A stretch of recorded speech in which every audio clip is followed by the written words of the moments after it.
Slap a number on it, Chad. I dare you. 183. Cool. So, and you're saying to yourself, wow, the picture all of a sudden got prettier. How did it get prettier? Well, we showered. Now, the young fella right here, Mr. Kevin Newton, in the back. Kevin, where are you? There he is. Look at that. Double the red now in the back. We got Heidi Riggs.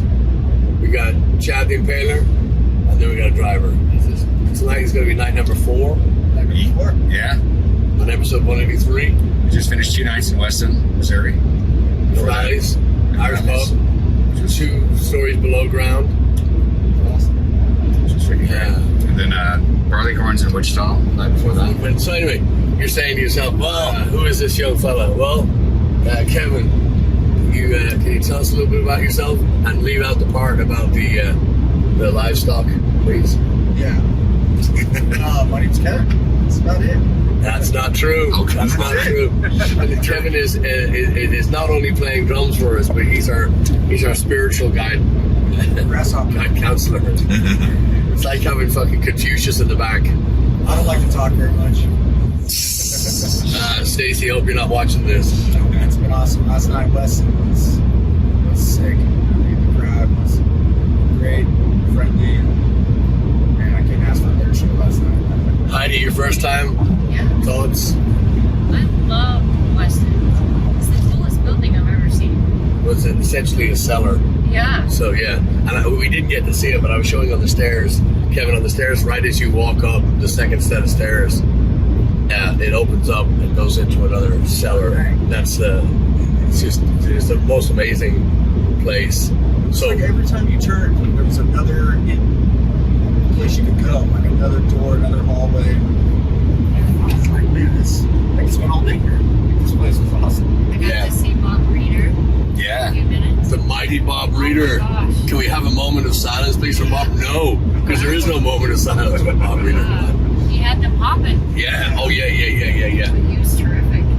He's one of a kind, and of course his better half Becky. She's just as quick-witted and as sharp and as smart and as warm and as wonderful as Bob. They probably don't live in a house. They probably live on a planet somewhere. So Chad, how do you do? I did well. that was a Calm down, Chad. Calm down. that was a tremendously fantastic, especially last night. And all 3 of these shows have been just really, really fun. But it's been especially great having these 2 and playing with this guy for real. After a few weeks of rehearsals for the first time, this guy's been blowing me away. It's the energy we're getting off the stage now is fantastic because all 4 people are participating. There's 4 people actually not just playing but performing. I appreciate you, man. I appreciate both of you. And Heidi was fucking killing it too. Yeah, I think after playing, it's just so awesome. It's like I'm watching a show at the same time. Heidi takes off, and I'm like, Yeah. I got goosebumps. I'm like, don't drop your sticks, just keep playing. Like, it's just amazing. Thank you. So Kevin, tell us a little about yourself. You used to play with another band up in Spring, right? In Washington. I watched it. Oh, Same thing. the other Irish band you played with? Yeah, the Blaggards. So Yeah. I played with them in Washington for many years, out of the suburbs of Seattle. Okay. And a couple years back, we moved out to Houston area, Texas. Oh. The company out there, and after we got everything settled, like cross paths with you guys. What company, do you mind me asking? Contour Balance Dental Lab. Dental Lab. So let me guess, you make muffins? Big muffins. The shit teeth. I've been really enjoying listening to your business model and to your work ethic shows in what you brought to this. That's for sure. Yeah. That type of guy. The employees that I have and work with, they mean the world to me. I can't express that enough. I don't mean to say it, but I like to act on it. They're my family. Their families are important to me. And so it's like I just every day I try to work as hard as I can. Yeah. So basically, we're saying he's a slacker and he's fucking. Yeah, he really has, and it shows. The last night, Michael Coakley of Ali's, he wrote me a text. I read it to Kevin last night. He wrote me a text last night. He said, yeah, that outfit is something to behold. He said, this is, you know, and because Michael's seen it all. Anyways, we heard Heidi sing for the first time on Friday night, and then she doubled it up on Saturday and did more on Saturday. Incredible. We're going to have young Thunderstick back there. We're going to have him, put a mic on him too. We are not overlooking for a second Barleycorns in Wichita, Kansas. Awesome. Yeah, on Thursday night. Scott running sound and George behind the bar. Justin for bringing us in. And we have to mention Sassenachs. The Sassenachs. We our friends John and Matt Werner.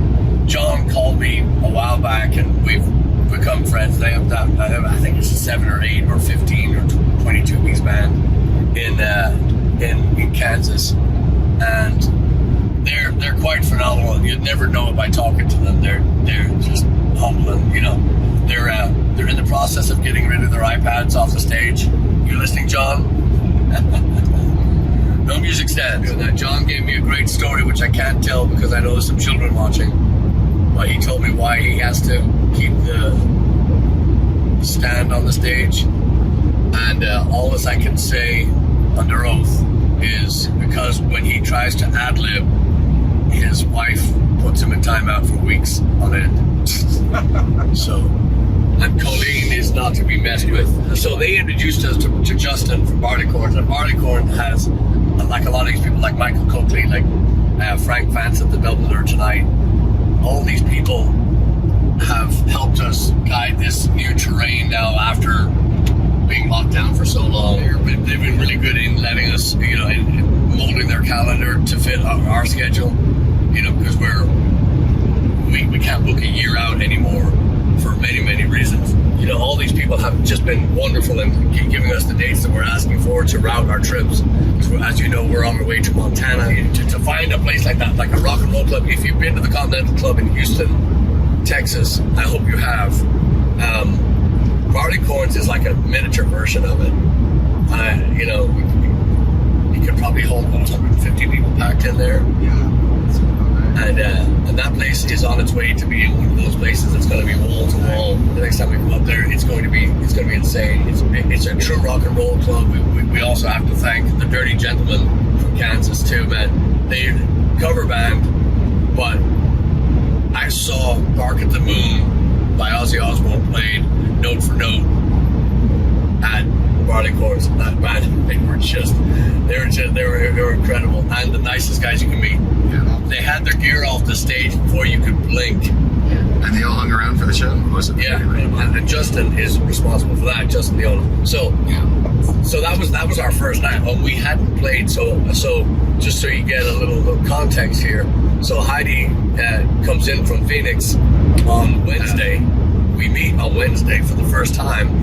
They meet for the first time. We go over stuff in the living room that's this big, and then all right, we take another road. And so the first note we played in Wichita, Kansas, was the first time that we played together, and it was magic. It was magic. There was not. I will say, very early on in the set, the drum throne. Oh, yeah. Oh. Can you take it from there, Turbo? Just what happened to the Just middle of the song, all of a sudden it felt like a bomb went off. My seat just went all the way to the floor. My knees and my hips, and I'm like, just keep going. Don't stop. He looked like a toddler. He looked like a toddler trying to reach the cookies the whole night. It was so funny. Oh. But we didn't stop, nor miss a note. No. That was pretty impressive. This train's on the tracks. It's running. Yeah. It was fine. No, it worked out. It was a lot of fun. The seat's still alive though. We haven't had to get another one yet. Yeah. Fixed. Backtrack a little bit, Kevin. How did you find out that we were looking for a drummer? Oh yeah, this is. I was just online actually. A guy named Sam that he played the Loghoppers. He saw your guys' ad for your auditions, and he tagged me in the post. And that day I didn't have a chance to look at it. I just saw it in the middle of the day, and then the next day, another friend of mine down in Oregon, I played in a different band with many years ago, maybe 10, 15 years ago. She tagged me as well, and so that's when I reached out to you guys and said what the audition requirements. That's cool. And then you guys messaged back, and So you had multiple friends were lobbying for you to yeah, pitch in. Yeah. That's cool. Yeah, and I kind of had like a couple little things at the house. I was practicing and stuff, but I went down and had to get my kid out, dust everything off, and get ready to go. That was a fun time. When I drove down there, I'm like, oh man, just don't screw up. I was thinking. But you guys make it so easy to play. So, Chad, I love playing with you on the stage. You're definitely my director. It's awesome. The feeling is mutuals are. Yeah, last night I was like, man, he's flying. You were jumping up and down so high. I was like, look at this guy. So when did you first start playing drums? I played in the school band when I was in 4th grade. I actually wanted to play saxophone. All my buddies wanted to sign up for band and play saxophone, but my parents didn't want to pay the rental, so they said, we're going to get you these $4 drumsticks, and you're going to play drums. And so I did. Wow. And then I was in marching band, and through my whole school career, and then get into high school and joined a punk band. Right, going to play in a band, and I think dyed my hair every color in the band, and just tried to play as many shows as possible. And then I got hooked up with a couple different people, and just take off from there. And so we did some self-touring, like early 20s, and for a long time. Was that an all original punk band? Yeah. Yeah. Yep, all original. You would do Very some, nice. a couple cover songs in the set, but 95% original. Wow. Yeah. And man, got to play with some cool shows. Yeah. Some cool bands back then. What was the name of the band? Pummel was the name of that band. What's that? Pummel. Hummel. Okay, Yeah. cool. And it kind of morphed, as members change, members leave. We had got a new singer, and his name was Adam, and he was a lot of fun to play with. Is there any Hummel stuff online? I think so. Yeah? Yeah. Cool. Yeah, I have to. I'll link to that. It's kind of before the cell phone days. I remember we used to be out on the road, and we had this big atlas. It was like our, call it our road Bible. Mm-hmm. That thing was awesome, man. It was like every cool stop, rest stop, man, everywhere we'd go, we'd note down everybody's names, everything. My brother used to do that, and man, it was so cool. We just every time we circled back, we knew where we wanted to go, where not to go, and Yeah. safe places, and not some sketchy places, and stay away from those. But it just built, and it was just like I would say brick by brick. It's just built, and it was a lot of fun. We did that for I think that was about 7-8 years. We did that off and on, and more on than not. But I think the most we did was about 160, 170 shows in 1 year. We do it in groups where we'd take off for about 3-4 weeks, and then come back, be no shows for 3-4 weeks, and then take back off again. Kind of that style. Yeah. And, Gotcha. and I moved to Oregon. I started my family, my wife and kids. I picked up a band there. Once I got settled in, I just got online, looked for people who were looking for drummers, and then I came across with 5 Pine Mary, and that was my first kind of Irish band that I played in. And They were called 5 Pine Mary. Yeah, they were super fun. We played more locally with them, but man, really fun shows. Cool environment. I don't know if you guys ever been to Bend, Oregon. I haven't been to Oregon at all. Oh, Bend, Oregon, super cool town, and breweries, and I don't know how to explain it. It's one of a kind. It's pretty awesome. You said breweries, now Chad's on his way. So. Yeah. Yeah, we were there for a couple years, and then I moved around a little bit for this company. I was for work, and then I got to Washington. Actually, I met the Blaggards. We played a show with them. 5 Pine Mary did. And they were like, hey, you want to drum with us tonight? We've never had a drummer. We don't have a drummer. They were more like a folk style, but we want to kind of upbeat it. From their words, we want to rock it up. And I was like, yeah. So we went into their van. They had like an RV before the show. And we ran through about 4 songs. And I was like, let's just go for it. So I played the whole set with them. And then when I moved to Washington, I messaged them. And they were like, join us. So I was with them for a while. And that was a lot of fun. Cool. Now it's Blaggards time. That's the story. All right, we gonna kill some songs now. I'm always in the mood to kill. What are we doing? We're gonna murder a song. We're gonna take a song that we're not crazy about, we hate, but we just like immensely. What makes us angry? I don't have hate in my heart though. Oh, that's okay. You'll find it. I'm gonna make one up here. Have you ever heard of the Rolling Stones? Who? Here you go. All right, who's first? Patrick? No, you're first, Chad. No. Yeah. Heidi and I were talking about this last night. Gin Blossoms, one of many 90s bands that kind of I got sick of hearing all the time back then. And you still hear the 90s stuff is really popular in the grocery stores, I've noticed. Like ATV, it's like every time I go in there, there's one of those really, really boring cardboard blah 90s pop bands. One of them is the Gin Blossoms. And they have this song called, I think it's called When I Hear It From You Until I Hear It From You. I don't want you to get Hello Kitty Bates and don't you get her angry.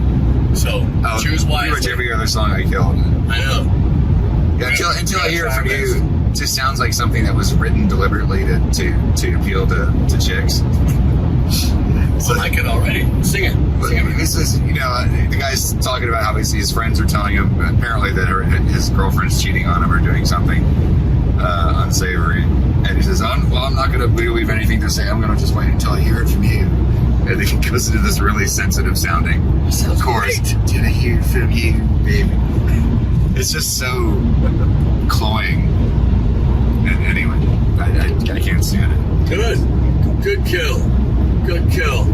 All right, do you want to kill one, Kevin? Since you I don't even know what you're saying. All right, Skip it. how about I kill one for you? Yeah, kill one for me. Okay. Help me out here. So the song he likes playing the least with us. Oh no. And remember, he's only done 3 shows, but his least favorite song is. Oh, I'm not answering that. No, I'm just kidding. No,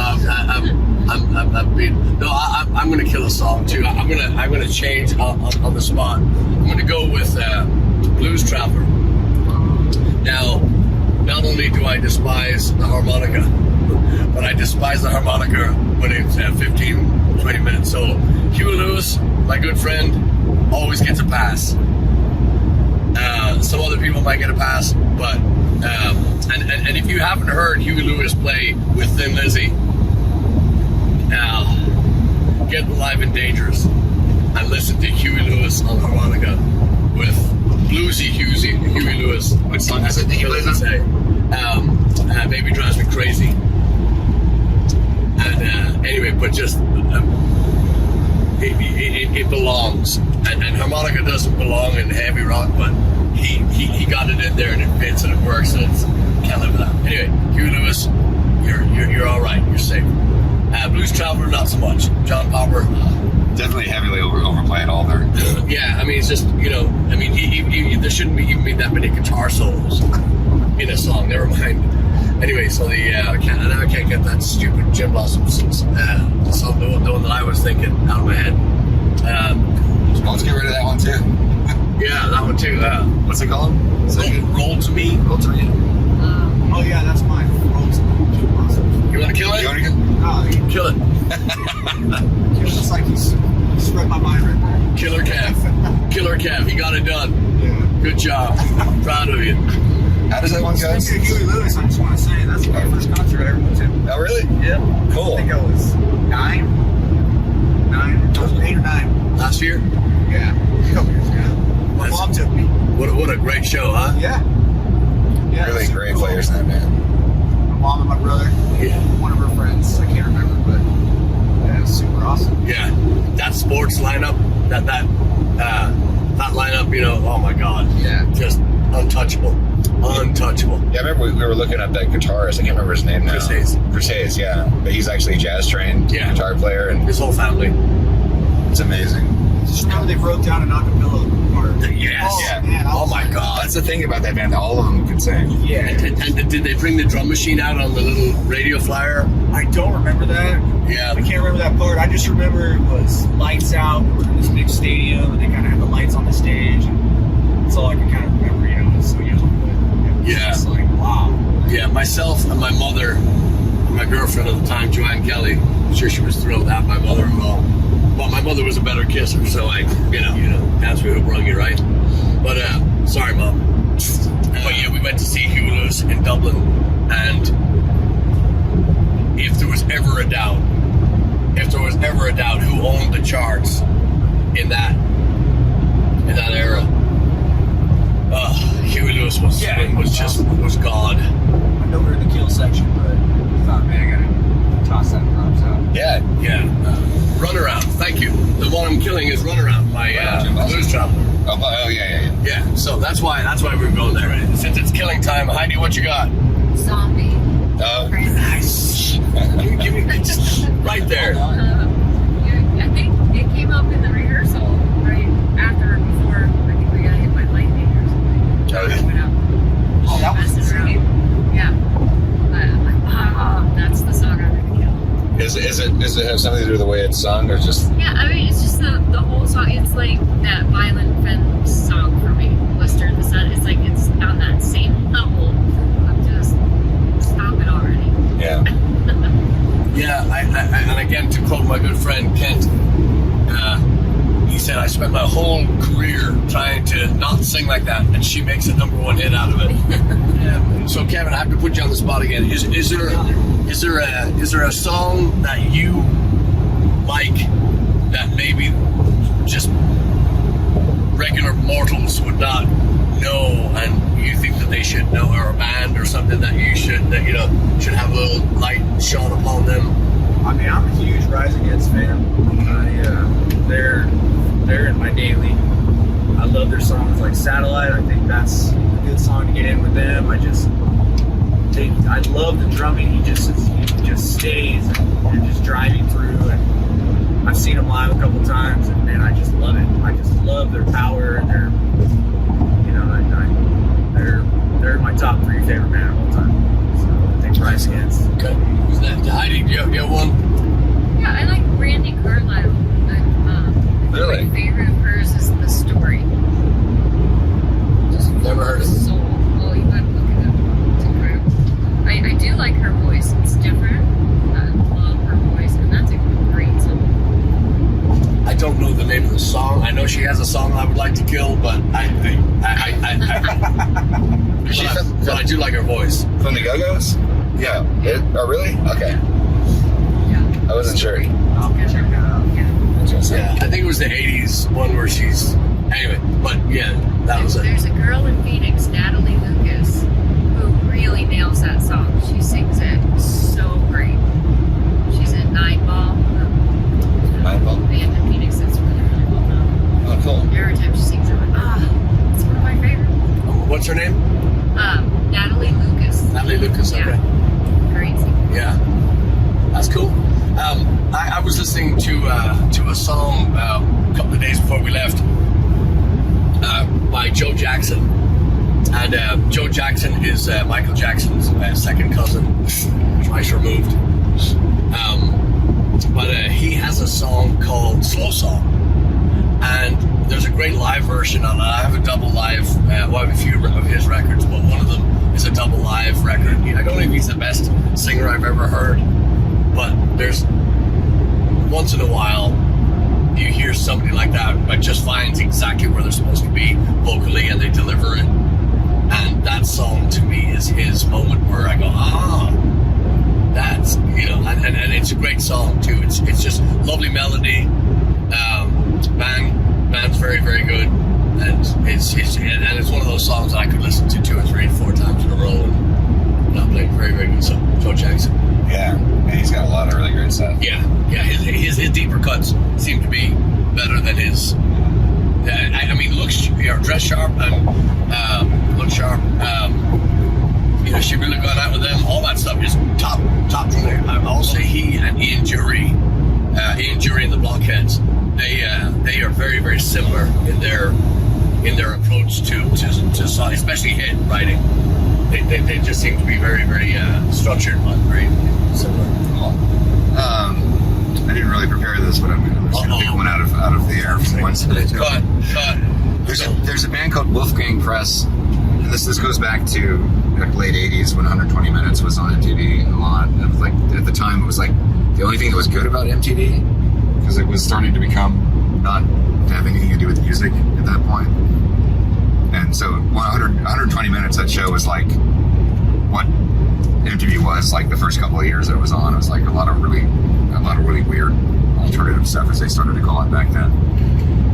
But there's this band called Wolfgang Press. I think they're a British band, and they had this very strange song called Kansas, and a really imaginative video that was shot for it. It was back like 88 to 89, I think, when it came out. And it sounds like some kind of like obscure Talking Heads track or something like that. It's got a really, really cool groove, bass line, and so forth. And this was a band that was basically just a keyboardist, guitar player, and a singer. They didn't really have a full band. There was no real drummer in the band. So inappropriately in the video, they have a guy sitting at the drums, but they all have masks on, and the guy who's sitting at the drums is just sitting at the kit and not playing it, which was a silly nod to the fact that there isn't a real drummer on the track. But that's the only song by Wolfgang Press that I actually like, and I looked into some of their other stuff, but I always go back and listen to that quite frequently because it's just such an infectious song. So I would recommend at least that song. I don't know about any of their other stuff that's worth listening to, but I think it's a brilliant track. I'll take your word for it. So, kill or let live, Chumbawamba's Tub Thumping. Do y'all know the song? Say it I again. get knocked down, but I get up again. Oh. Kill You're never gonna keep me or let down. live. Oh, I don't know. Come on. It's Sunday. What do we do on Sunday? We kill. I think it's funny. No, I do too, and I think it's kind of genius the way it's to me, like Queen wrote "We Will Rock You." They wrote that with one thing in mind: Chumbawamba. Same thing. Did they have any other hits, that band? I don't care. Well, I mean, it's just fascinating. I have no idea. I mean, I'm not a. Doesn't matter. I know. I'm just saying. It's pretty amazing that if that is their only hit, that they. I have all the they records, based- but I don't know. Did they base their entire? They probably built an entire career and a whole lifetime's worth of income from that one song. I mean, it's massive. Yeah. Got that Chumbawamba tattoo, you know, Yeah. right across your chest. Yeah, so we're on our way to a place called Omaha, Nebraska, which is like all these other places. I mean, we sound like fucking Little House on the Prairie. Like, this place is so dear, but it's absolutely true. Not one word of a lie for a change. Omaha is so Blaggards, and Omaha has such a history. We're going to see the beautiful, the wonderful, the incomparable Miss Sienna Dania, and also June Narnia. We're going to see them tonight. Then we're going to go play at the Dubliner. But the reason why we ever stumbled across Omaha was because of our friend Jeff Quinn, the late great mighty Jeff Quinn, and we've become. I say we've become family to all these people. Our friend Jay Hogan and Jay and Jill and the gang, and our friends Jamie Ward and Aaron, and we just on and on and on. Just Ted, all the crew, everybody that we've come across in Omaha, and then of course PJ, our friends from the industry back in the day. We just it doesn't end. It doesn't end. We have such a huge tie to this place. Well, Friday night in Weston, Missouri, Bill Quinn and family came in to see us, and they also invited us out to dinner. That's Jeff's parents. Yes, beforehand, yeah. And we couldn't go because we had just enough time to sound check and get ready, but it means the world to us, to have these guys to still run into them when we get to talk to them and hang out with them and go visit them and whatnot. So Omaha is a huge part of the DNA of Blaggards. It really is, and so we're thrilled tonight to be going to because the Red Twins back here are going to meet this gang for the first time. They got to meet Jeff Quinn's family on Friday, and they were just blown away. They were like, "That's the best we've ever seen." That's the and big compliment to you guys. But also you're tied in now. It's over. It's do it. You're like it or not. Yeah. Usually, we were able to pay man from Omaha for them. Yeah, that was another which thing we had too. rehearsed. Yeah, unrehearsed. I kind of told them what we're gonna do, and their eyes got real big. And I went, okay, we just and then 1, 2, 3, boom, in it. And Jeff's mother came up and just she gave me a hug at the end of the night, and yeah, I could have just walked on back to Texas that night and just been done for good. It was just so wonderful. Yeah. So that's where we are tonight. We're at the Dublin. Well, of course, it's Tuesday for you, so we're long past Omaha, Nebraska, but we're not leaving any of them out. And let's just back up to Weston for a minute. And again, you know, most of this SlapperCast is going to be thank you. But we gotta say again to Kate Scott, Yeah. and the crew that came out. They came both nights. They came all the way up from Dallas. They came to and front and center, and they shot video. They took photographs. They baked Chad. We were lucky to see it. We were allowed to smell the bag, but There's still some underneath the seat back there. yeah, whatever. Yeah.